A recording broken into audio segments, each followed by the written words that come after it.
The key problem statement that we tackle is number one, ensuring that the availability of the SKUs that are typically fast moving is much higher than the current levels, which could be as high as 95%. And at the same time, trying to minimize the surplus stock because they end up being in very heavy liquidation, again causing not that benefit to the business and not that much contribution to the bottom line.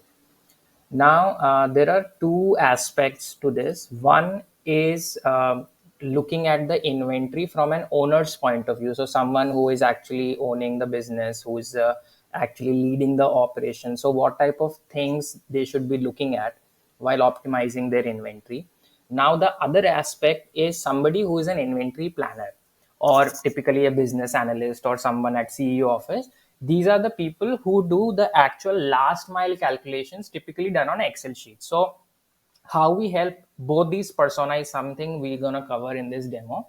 So first of all, this is a default dashboard that you see. So we separate or we divide the SKUs into four segments based on their sales velocity: A, B, C, and D. A being the best sellers, D being the non-movers. Non-movers are typically the ones that are likely to be in the surplus.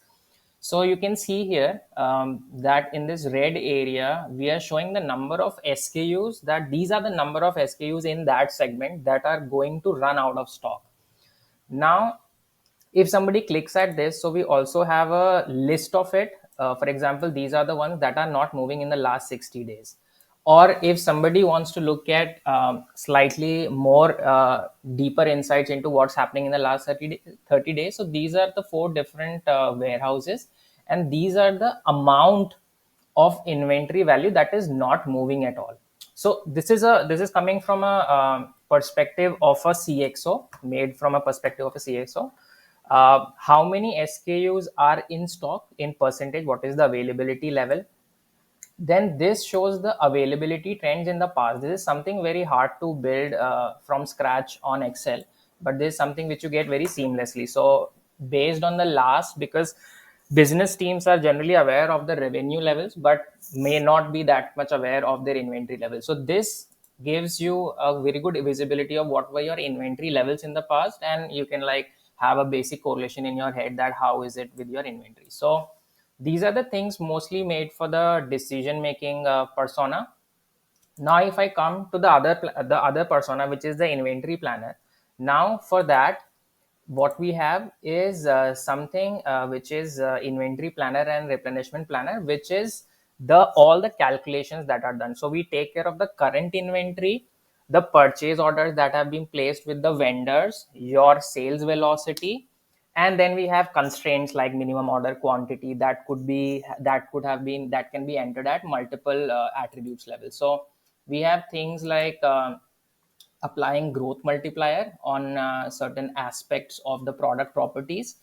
And once all these things are done, then we recommend that this is the amount, this is the reorder quantity that this particular SKU and at that particular warehouse needs to be replenished, and at which date it must be replenished. So this is what it shows, and these insights are also shot in the email as well, which is something that our clients are finding really good value with it. Also extending to this, we also have a module called job work tracking, which is nothing but third party management for apparels. So all the vendors that you are dealing with, so all the purchase orders that you are raising and whatever is coming into the warehouse, so all that visibility is coming here. So the deviation that is happening is coming here. So this is how like multiple teams, the merchandising team, the operations team, the business team, have one single source of truth for everything, and they are able to optimize their inventory. Thank you.